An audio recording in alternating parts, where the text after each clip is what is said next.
Bonjour, je dois vous avouer quelque chose, je suis ici pour recruter des makers. Mais avant toute chose, je vais vous commencer par vous parler de ma vérité.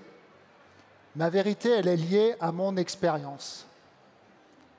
J'ai découvert l'IA il y a maintenant 2 ans, et je parle d'IA générative. J'ai tout de suite compris le potentiel de cette technologie. J'en ai testé différents types d'IA.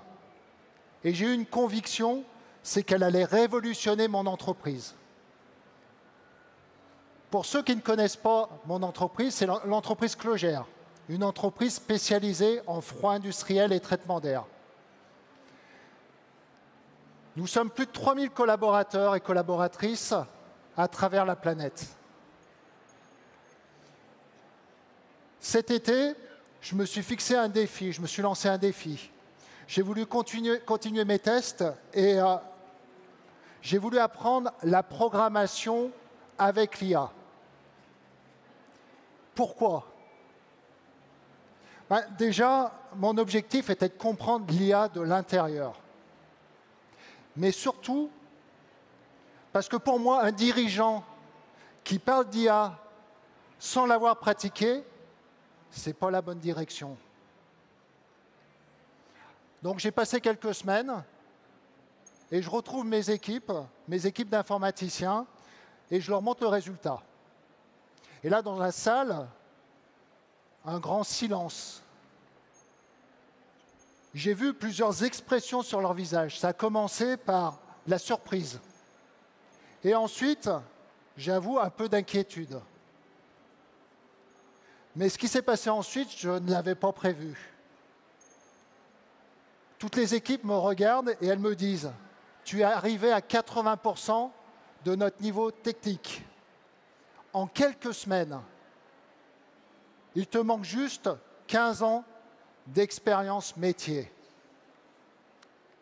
Et là, déclic. Ils ont réalisé que si l'IA m'avait fait passer de 0 à 80%, elle pouvait donc décupler leur capacité, décupler leur expertise. Ce que m'a appris cette expérience, c'est que l'IA libère des contraintes. Elle libère des contraintes techniques, mais elle ne remplace pas l'expérience. Elle la booste. Ce que j'ai vécu, c'est exactement ce qui arrive un peu partout dans le monde. L'IA donne accès à l'ensemble des connaissances techniques actuelles. Je dis bien actuelles. Ces connaissances sans esprit critique, ces connaissances sans expérience, sans but, ça fait un bruit de fond. Mais quand vous avez un but, quand vous avez une expertise, l'IA vous permet de gagner du temps et d'ajouter de la valeur. Je vais vous prendre un autre exemple que j'ai vécu avec mes forces commerciales. Avant, on avait des commerciaux qui allaient voir le client, qui identifiaient le besoin, qui revenaient à l'entreprise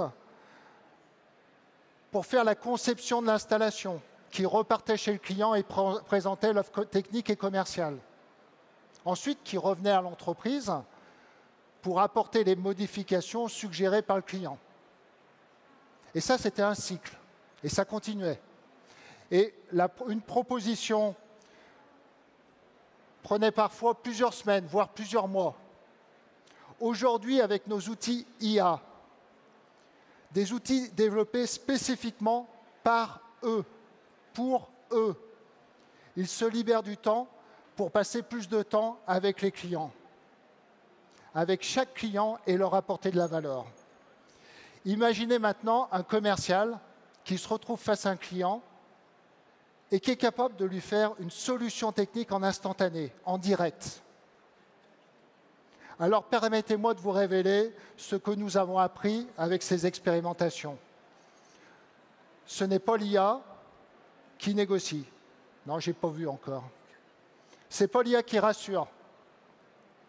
Ce n'est pas l'IA qui construit cette relation de confiance qui fait qu'on travaillera ensemble pendant 5 ans, pendant 10 ans, pendant 15 ans et plus.